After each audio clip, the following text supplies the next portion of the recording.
کوئی مسئلہ ایک چیز نہیں، کوئی مشکل نہیں. اب امام آگے آگے بادشاہ پیچھے پیچھے، امام آگے آگے بادشاہ پیچھے پیچھے، امام آگے آگے ہارون پیچھے پیچھے، امام آگے آگے ہارون پیچھے پیچھے. آپ نے غور ہی نہیں کیا، امام نے یہی بتا دیا امامت آگے ہوتی ہے حکومت پیچھے ہوتی ہے. امام آگے جا رہے ہیں، حاکم پیچھے آ رہا ہے. اب وہ دروازہ آ گیا، دروازہ یہاں ہے اور زینہ یہاں. امام دروازے کی طرف بڑھے، ہارون زینے کی طرف بڑھا. امام نے کہا تم آپ کہاں جا رہا ہو؟ کہا جی میں اوپر جا رہا ہوں، اوپر سے دیکھوں گا. امام نے کہا تو اوپر چلا گیا تو میں دکھاؤں گا کسے؟ تو بھی چل. امام نے ہاتھ پکڑ سکا جی میں اندر نہیں جاؤں، آپ ہی جائے. امام نے کہا چلو. ہارون اپنے وزیر کو لے کے چھت پہ پہنچ گیا. حاکم حکم تھا، دربان نے دروازہ کھولا.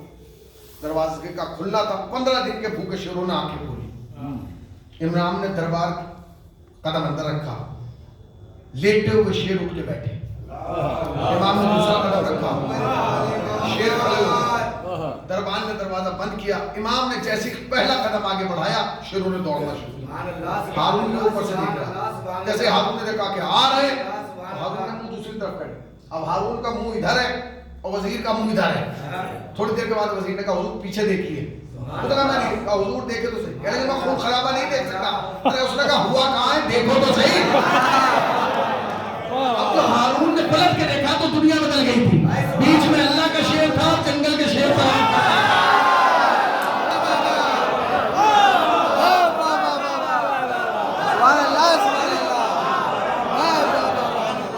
بیچ میں اللہ کا شیر تھا اور جنگل کے شیر طواف ہو رہے.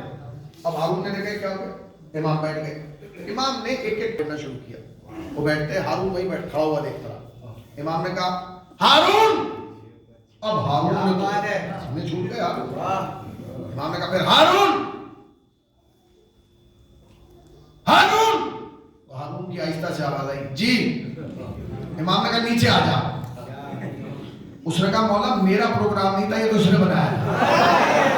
امام نے کہا بات پروگرام کی ہو ہی نہیں رہی، تو نے پروگرام بعد میں بنایا تھا، ہمیں خبر پہلے مل گئی. نیچے ہارون نے کہا نیچے آ گئے. تو وزیر نے کہا کہ حضور جائیے. تو کہا تم نہیں چلو گے؟ اس نے کہا حضور آپ نے رائے دی تھی، میں نے رائے تو دی تھی، میں کیوں جاؤں گا، مگر مجھے رومال دیتے جائیے تاکہ میں رومال پھینک دوں. اس نے رومال تو میں لے کے جاؤں. آ گیا.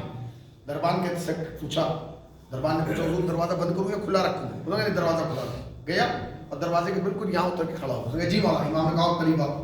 2 قدم اور آگے بڑھا، پھر رک گیا. جی مولا. امام نے کہا اور قریب. 2-4 قدم اور. امام نے کہا ہارون قریب آ. سارا مجمع ہارون ایسے ہی دوڑ کے امام کے پاس گیا جیسے کوئی غلام آقا کے پاس. جی بتائیے. امام نے کہا تو کیا کہہ رہا تھا؟ اس نے کہا حضور میں کیا کہہ رہا ہے، یہ تو اس کی رائے تھی کہ آپ کو بلائے اور ہم یہ پوچھیں کہ ان میں اچھی نسل کا کون سا ہے، بری نسل کا کون سا ہے. امام نے کہا سارے رکھ لے، سارے اچھی نسل کے ہیں. اس نے کہا بولا آپ نے اتنی جلدی شجرہ دیکھ لیا؟ امام نے کہا شجرہ دیکھنے کی ضرورت ہی نہیں ہے. اور ہارون یاد رکھ قیامت تک جو بھی اپنا سر ہمارے دروازے پہ رکھ دے اس کی نسل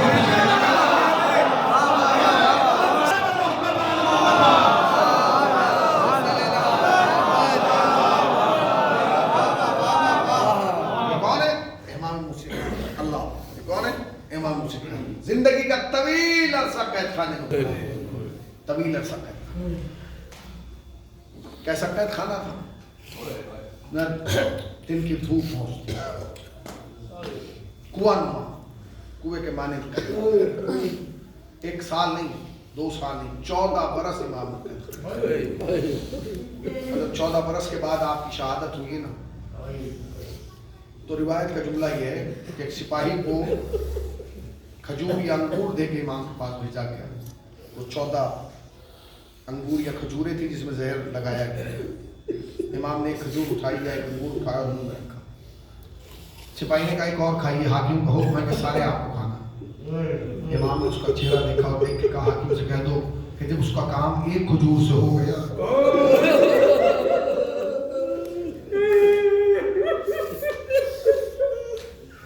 مجھے دوسرا کھانے کی ضرورت ہے.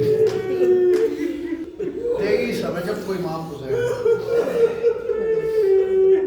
23 رجب کو امام کو زہر دیا گیا.